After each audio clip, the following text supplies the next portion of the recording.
आज प्रभु श्री श्री कनकेश्वर महादेवंकर चतुर्थ जन्म वार्षिक उत्सव में योगदान कले बड़म्बा नरसिंहपुर पूर्वतन विधायक तथा पूर्वतन मंत्री देवी प्रसाद मिश्र सुपुत्र सब्यसाची मिश्र और 31 number zone coordinator Manoj Kumar Vishwal, पूर्वतन ब्लॉक अध्यक्ष सदानंद स्वाई, उपाध्यक्ष सुशांत जेना और कसिकियारी ग्रामर सभापति श्री प्रकाश कुमार राउत समेत ग्रामवासी वृंद बहु आडंबर नाम संकीर्तन करी प्रभु कनेकेश्वर करकमल पहुंचे और श्री सब्यसाची मिश्र प्रभु कनेकेश्वर महादेव पूजार्चना करी यज्ञस्थल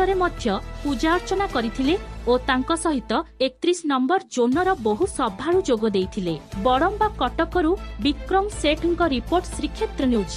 शिव मंदिर चतुर्थ वार्षिक उत्सव आसिक मत बहुत भल लगुच एवं मो एठिकार प्रिय नेता देवी बाबू देवी मिश्र तांकर निर्देश रे मो एठी आसिकी तांकर ठाकुरंकर जहाँ दरकार मुझे सब कर लोक मान सहित मिसिक आशीर्वाद धन्यवाद। प्रभु श्री श्री कनकेश्वर महादेव चतुर्थ वार्षिक उत्सव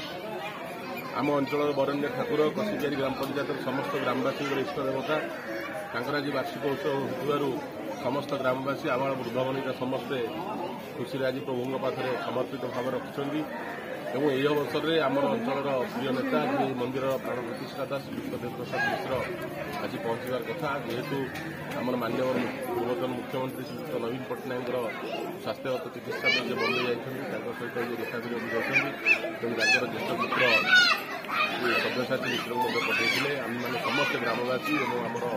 कसिकियारी ग्राम पंचायत पूर्वतन सरपंच सुधाकर बाबू कृतवास बाबू एवं आम बीजेपी सभापति ऋषि बाबू समस्त घरे मिशिलु प्रभु सानिध्य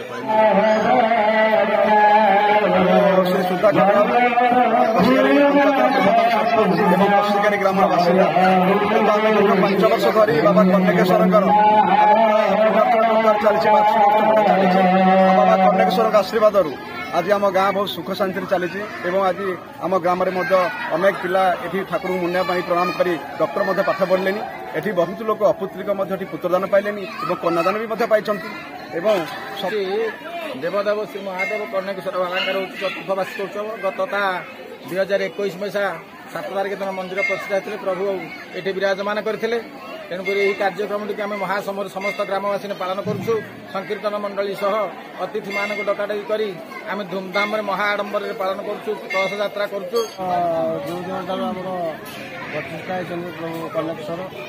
और बहु लोकर मनोकामना पूर्ण होकर भी माने एमती जो दुख मनुष्य पाए से दुख मुक्त पाई तेणु बर्तमान भी से दुख चली आज भी लोक आसते बहुत चरु खाई आमर मानसिक कर प्रभु कनकेश्वर मनोकामना पूर्ण कर ये हूँ आमर माने विजय प्रतिभा अच्छा ये आम जो स्थापन कराई शिवलिंग बहु कष्ट आम ग्रामवासी बहु कष्ट पर आम दीर्घ 20 वर्ष धरी ए परिश्रम कर मंदिर टी ग्रामवासी तरफ आरंभ कराई।